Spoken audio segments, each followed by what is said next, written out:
Hi, I'm Mimi Geerges. Worldwide, over 100 million Christians endure persecution every year. A new documentary looks at how Christians around the world respond to that persecution.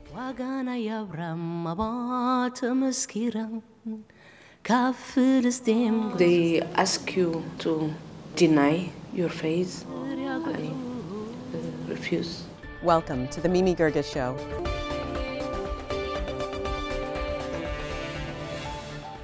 Christian communities in many parts of the world are facing persecutions, ranging from political and social harassment all the way to death and near extinction. A team of 15 of the world's leading scholars of global Christianity were commissioned to investigate this question: how do Christian communities around the world respond to persecution? The project, called Under Caesar's Sword, also produced a documentary with the same name. Timothy Shaw is one of the study leaders and a director at the Religious Freedom Institute. Tim, welcome. Thank you, Mimi. Great to be with you. You say in the film that there's a, quote, massive humanitarian catastrophe. How bad are things for Christians worldwide? Things are very bad. Just to give you a sense of the proportions, we may be talking about as many as 500 million Christians who live in parts of the world where they're subject to serious forms of persecution. That's something like 20–25% of the world's Christian community. To put another perspective on it, Christians probably constitute the majority of the world's victims of religious persecution, which is a growing problem in our world. So however you look at it, this is a huge, huge problem. Have things gotten worse recently, or are we just paying more attention to it? I think it's fair to say things have gotten worse more recently. It's true there's also more attention, but just to take one example, the rise of Islamist violence and extremism in the Middle East and North Africa has seen a major increase in the last 20–30 years in countries like Egypt, Syria, Iraq, and many of the victims of that form of extremism have been Christians. You know, put another way, the Pew Research says that 76% of the world's population lives in a country where religious freedom is severely curtailed. Yes. When you think about it that way, that's 3 out of 4 people. That's right. A huge proportion of the world's people live in countries where they're facing some kind of persecution, either from the government or from non-state actors, like ISIL. There are other non-state groups all over the world, Al-Shabaab, which operates in East Africa. That group inflicts persecution, often targets people for religious reasons. So whether it's from the state or from non-state actors, huge numbers of people face this kind of persecution. On the other side, Tim, I think it's hard for Americans to see Christianity, which is the world's largest religion, as this minority that's under attack. You know, the global media, much of the way we think about the world really is produced by people who live in places like Washington, D.C. here. And of course, in Western countries like America, we don't see Christians facing serious persecution. So it's hard to relate to the idea that Christians can be beleaguered minorities. But in fact, there are 2–2.5 billion Christians, and many Christians do live as minorities in many parts of the world, and many of them do face very severe forms of discrimination and persecution. So let's talk about India. It's a stable, peaceful democracy. It's a secular country, yet there's violence against Christians there. That's right. What's happening? Yes, I mean, one has to kind of keep things in perspective. As you say, India has a lot going for it. It is an officially secular democracy. It has had almost uninterrupted democratic rule with parliamentary elections since independence in 1947. There was a brief period in the mid-70s where democracy was suspended, not really because of religious reasons. So India has a robust democracy. India has a constitution that protects religious freedom. And remember, this is an enormous country. In a couple of years, it will be the most populous country in the world, 1.2–1.3 billion people. It will soon surpass China, with a huge diversity of religious communities who, by and large, live together peacefully. By and large, there are high levels of religious tolerance. And Hinduism has bequeathed to India a culture and tradition of tolerance, of pluralism, of interreligious harmony, by and large. That's the positive side. But the negative side is that in recent years, probably since the 1960s, 1970s, there have been rising, mostly informal, mostly non-lethal, but still serious attacks on Christian individuals and Christian institutions. And this is probably primarily because of changes in India's political dynamics since the 1970s. It didn't happen overnight. It didn't happen things overnight. have been brewing, it seems. That's right. Some of the roots of these attacks go back to the 19th century. We saw in the beginning of the 19th century an increase in the number of Dalits or untouchables converting to Christianity. Many of these were spontaneous movements where many untouchables felt that in order for them to have a sense of dignity and a sense of freedom, to be able to hold their head up, they were drawn to Christianity and the message, the liberating message of the gospel. Now, this dynamic created a sense of threat on the part of the Hindu establishment. Many Hindu groups were very, very worried about this, and so conversion began to get a kind of bad name. And the fact that some Western missionaries were sometimes involved in these conversionary movements really began to worry some Hindus, who concluded, well, these people are trying to undermine Hindu culture. So there is widespread in India a suspicion of Christians as engaging in predatory missionary activity that is designed to undermine Hindu... Even though Christianity has been in India since yes, the early centuries that's right. of Christianity. That's right. Christianity has been present from at least the 3rd century. There was some very tragic riots in 2008 in Kandhamal. Yes, that's right. This is in eastern India. Yes. What happened there? Well, this was a really horrific series of incidents over the course of several months in which something like 100 or more Christians were killed, thousands and thousands, tens of thousands of Christians were displaced. The origins of what happened are a bit complicated. A Hindu leader who had been preaching against Christian conversion was assassinated. So they immediately blamed Christians. And they immediately blamed Christians, even though it's probable that Christians were not involved. It was probably a Maoist group. There's a Maoist or left-wing insurgency going on in India. But Christians were immediately blamed. There was a virulent series of attacks very brutal. Very brutal attacks on Christian homes, Christian churches, and to this day there are tens of thousands of people who remain displaced, who remain afraid to go back to their homes. This is almost 10 years later. Now, it should be said, this is a highly unusual incident in terms of its scale, in terms of its ferocity.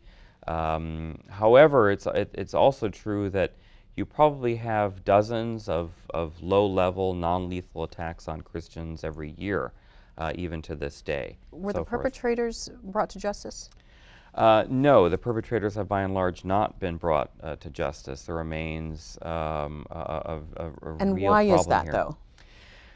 Well, that's a very good question. It no doubt is partly because the Indian judiciary system in general is backlogged with cases. It's not a very efficient judicial system. Even ordinary cases can take many, many years to run through the judicial system.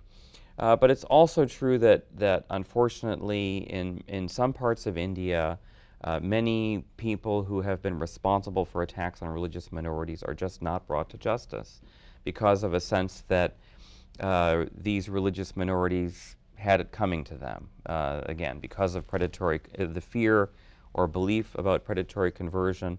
There was terrible violence against Muslims in Western India, in Gujarat in 2002, in which probably 1,000 Muslims and some Hindus were killed. Many of the people involved in that violence have never been brought to justice as well. The crowd, maybe about 300 to 400 people came in the morning. And from this spot itself, they started attacking the people, breaking the houses and burning the houses. And the violence continued all throughout the day. Since about 1998, there's been a real rise in incidents of violence against Christians. The Kandhamal riots were really of a far more widespread and far more significant nature.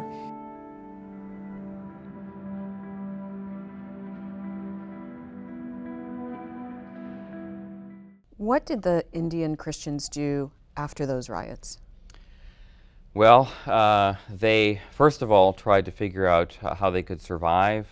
Many Christians and other aid workers went to that part of India simply to provide relief. So the first thing they did is they set up camps, refugee camps, simply to take care of the victims. But among the first things after that is that Christians really began to reach out to their Hindu neighbors, began to try to rebuild a sense of civil society, a sense of harmony, a sense of understanding and trust. And this is one of the most important findings, by the way, of our entire Under Caesar's Sword project. We think of the victims of persecution as being tempted to lash out in kind of violence or in condemnation of the groups that were responsible. But in most of the cases that we study around the world, we don't see Christian communities doing that. We see them building bridges with the majority community, trying to understand what happened in order to ensure that there is not a repeat of this sort of violence. So we see people praying, people extending forgiveness, people just quietly rebuilding, not lashing out though in terms of revenge or certainly not violence. But isn't it because Christians typically don't respond with violence that they're so easily preyed on? Well, it's probably possible to make that argument that Christians, because they've generally not responded with violence, have made themselves prey to further violence and exploitation. I think it's fair to say that Christians, though, I think are making the right judgment, that in many of these contexts, if they were to respond with violence, that the response from the majority community, from militant groups, would be to inflict even more ferocious violence. Christians, after all, are only 2–3% of the Indian population. In Egypt, a case that you know well, a country we study in the project, Christians are perhaps 10%, perhaps more, perhaps less, of the Egyptian population. There, too, Christians have faced horrific provocation right up to the present. And it's remarkable the extent to which Christians have been restrained, nonviolent. Pope Tawadros, the head of the Coptic Church, has repeatedly emphasized that we will not respond in kind to this violence.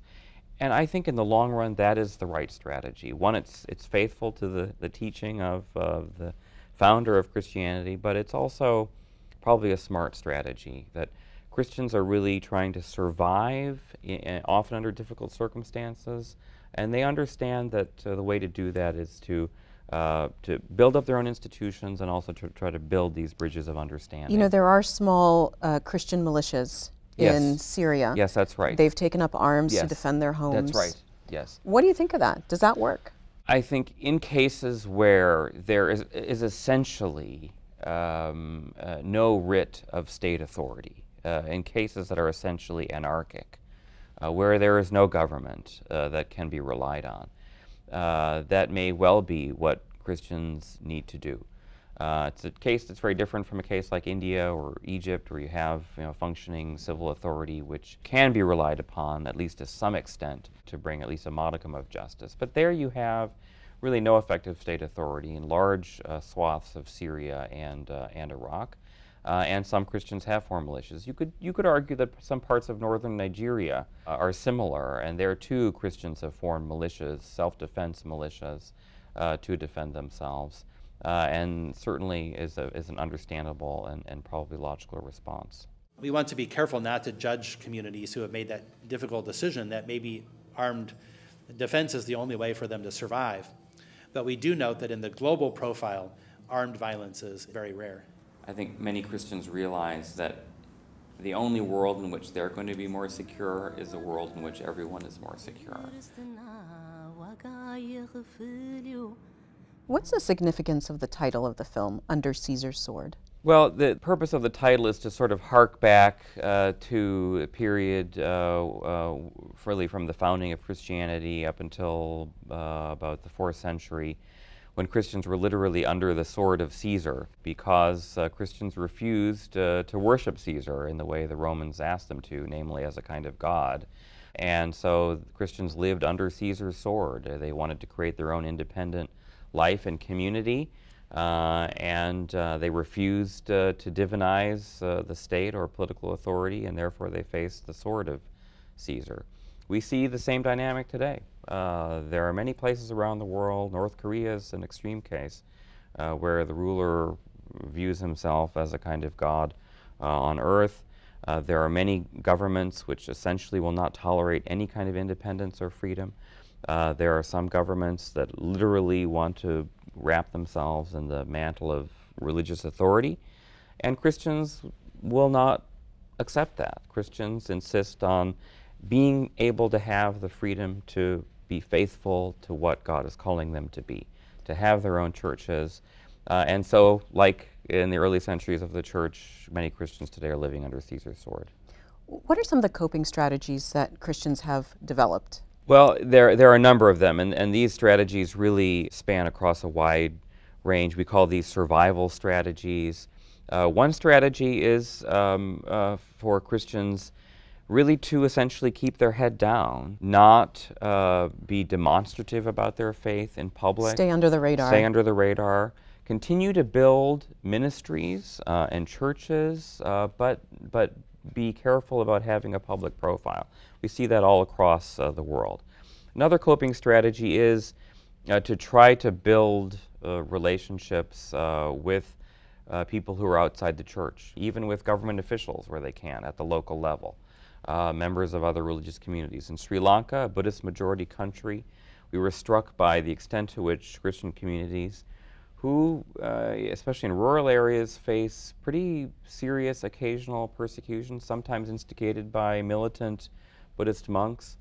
We see them trying to engage in interfaith efforts, interfaith dialogue, in order to dismantle and address misunderstandings that people have about who Christians are and what they believe. You mentioned Africa. There's a gospel singer from Eritrea. Yes.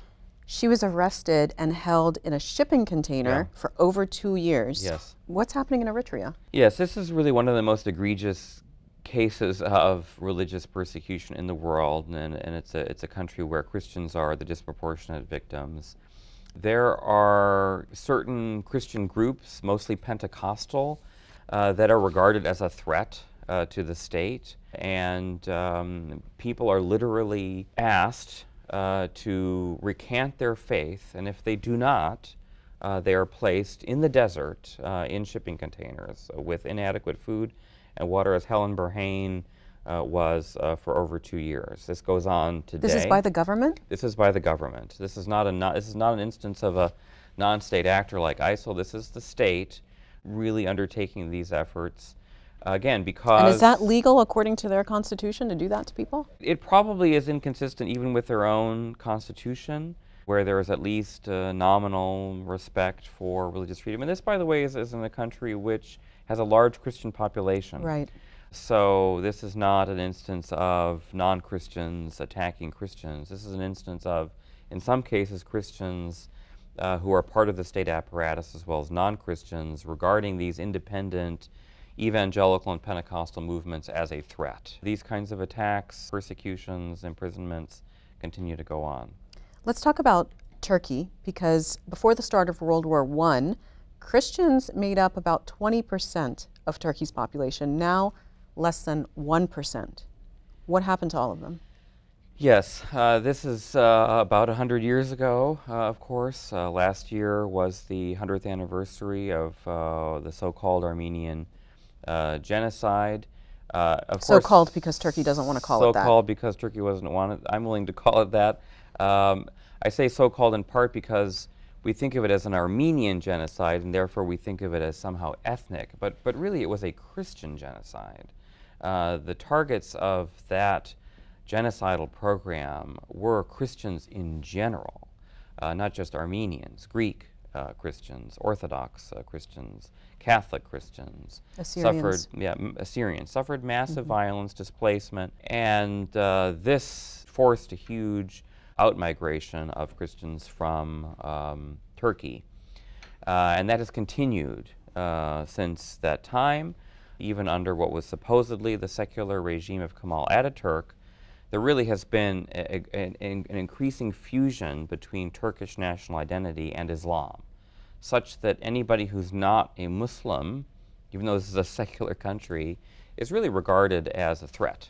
So it's getting harder and harder to be a Christian. It is becoming harder and harder. There was a horrific instance in which 3 Turkish evangelical Christians were tortured and murdered a few years ago. It's not clear. It may have been by nationalist elements in what's called the Turkish deep state, but it really isn't clear. And in Turkey, it's not just Islamists, therefore, that are targeting Christians. It's really Islamists and secular nationalists, again, who regard Christians as really, a fifth column, as not authentically Turkish. A century ago, 1/3 of the Istanbul population was non-Muslim, which would mean Greeks first, Greek Orthodox, then Armenians, then Jews. Today it is less than 1%, very tiny communities. How did this happen? Well, Turkey got rid of its Christian minorities to a great extent, unfortunately, by population exchanges, by expelling them. Tell me a little bit about the project Under Caesar's Sword. Did you also study how best Western countries can help persecuted Christians? Yes, we did. So we have a strong focus on, as you said, responses to persecution and what responses can be effective, can actually help people who are suffering. And one of the things we found is that Western governments and groups and activists can be most helpful by really aggressively advocating for the religious freedom of everybody. There's a tendency on the part of some Christian activists to try to speak only about Christians. But in many, many cases, it isn't just the Christians who are suffering persecution. In India, for example, Christians are suffering, but Muslims are suffering too. In Pakistan, Christians are suffering, but Hindus are suffering there. And when activists speak only about Christians, they feed into this narrative that this is really about promoting the geopolitical interests of the West, which is associated with Christianity. Or this is really about undermining the traditional majority culture of this or that society. So we have to be very careful, and I think we've really concluded that Westerners who want to help Christians can do so by advancing the universal human right of religious freedom. For everybody. There's different schools of thought as to how we can help. Mm-hmm. One is to say we have to be able to protect Christians where they are. Yes. To keep them there. The other school of thought says get them out, get yes. them to the West where they'll be free and they'll be able to live happy lives. Where do you come down on that? That's a very good question, a very hard question. I think one has to look at that on a case-by-case basis. Certainly the ideal is to enable Christians to live where they call home. Christians have deep roots in many of the societies that we're talking about. You mentioned the fact that Christianity goes back, may well go back to St. Thomas in 52 AD. He may have arrived in Western India. In Egypt, of course, the original Egyptian civilization, the Coptic civilization, really was developed by Christians before Islam arrived many centuries later. You can repeat that story over and over again about the countries that we're talking about.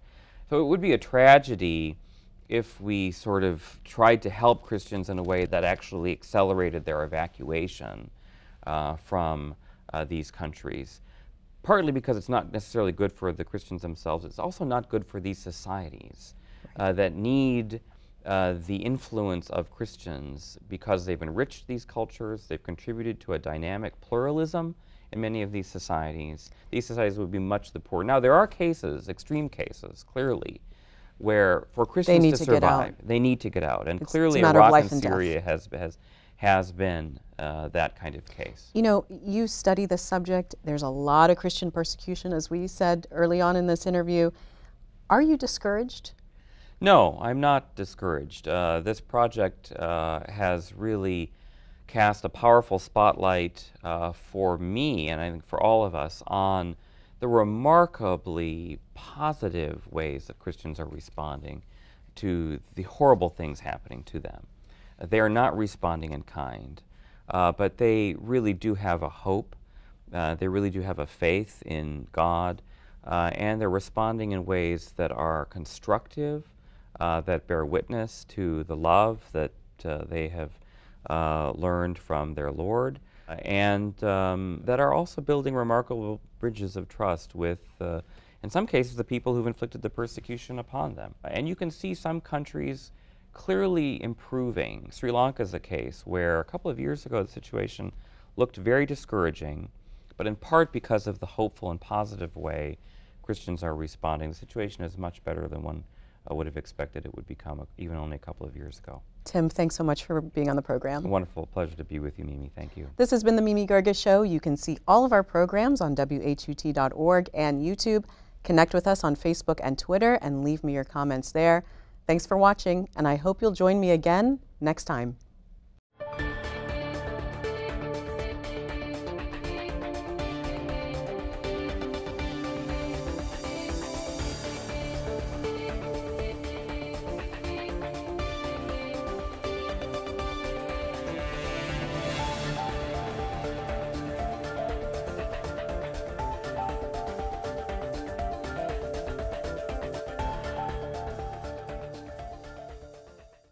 This program was produced by WHUT, Howard University Television, and made possible by contributions from viewers like you.